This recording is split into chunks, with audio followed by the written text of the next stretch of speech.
I ain't trying to judge nobody. But I do know the difference between right and wrong and good and bad. There's no gray area with me.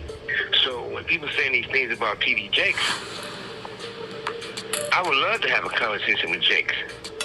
Because that don't mean these things are true. That don't mean these things are not true. But at the same time, help us help you. We trying to get past this.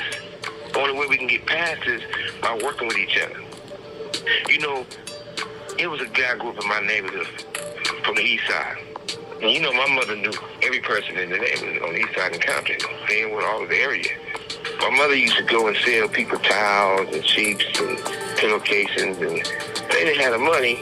If they wanted to buy sheets, they only had the money for two. My mother would still give it to them. And she said that was her way of helping the kids and get back. So she was friends with these people in my neighborhood. So I remember one day, my mother was talking to another lady, and she came home telling my father about it. You know, I think I'm grown, so I'm listening. Grown people business probably should not have been. So my mother was telling my father that there was a family lived on killing. And allegedly, he told this person lives in killing. The whole family's dark skinned. And we should say, where'd he come from? Because all of a sudden, this guy want to say he kin to him, he's family, but he light skinned. He don't look like none of them. So my mother was telling my father, she thought that was strange, but it wasn't her business. So the woman told my mother he lived in L.A. just before he was called South Central. And he was molested by some men, one of his uncles, whoever. Family friend, I didn't get into details. But you know, they were molesting him, basically. So that's why he moved to Compton. So when he first moved to Compton, he used to cry a lot, act out. And I said, damn, I can't wait. We used to call a bagging on motherfucker. And you know, I said, man, I can't wait to bag on that motherfucker where I seen he over there getting touched on and having sex with grown men, right? And my father looked at me and said, look here, boy. You don't take the next person's problem and make it worse. A man don't do that. You don't go out there and he might be a crybaby or do certain things or act out, even get violently sometimes. Or talk wise because he's been through count your blessing you have to go through this.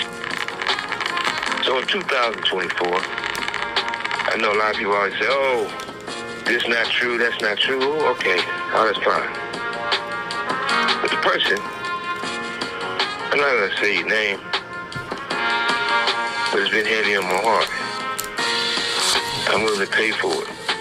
Get you some therapy, get you some help, even as a grown man, you know. And we gotta step up to the table.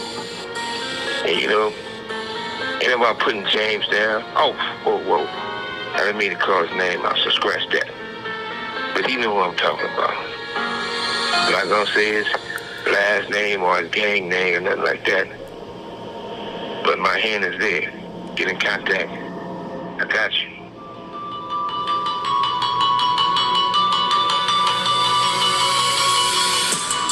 But besides that, you know, people can do things for publicity. What about doing things to make a difference and help? What I mean by that, but you got your friend Gail on the show. Y'all got her to interview R. Kelly. I'm fighting for my life. Y'all killing me with this. She's an expert now. So you guys say, give us an opportunity to help our people. That means a whole lot. If you guys come and start talking about it, you don't got to do it with me. But at least I'm going to get you the truth. I ain't going to judge you. But it'd be good for us to start figuring out the universe is shifting in a way that we can really make a difference. I appreciate this call and your telephone number will be monitored and recorded.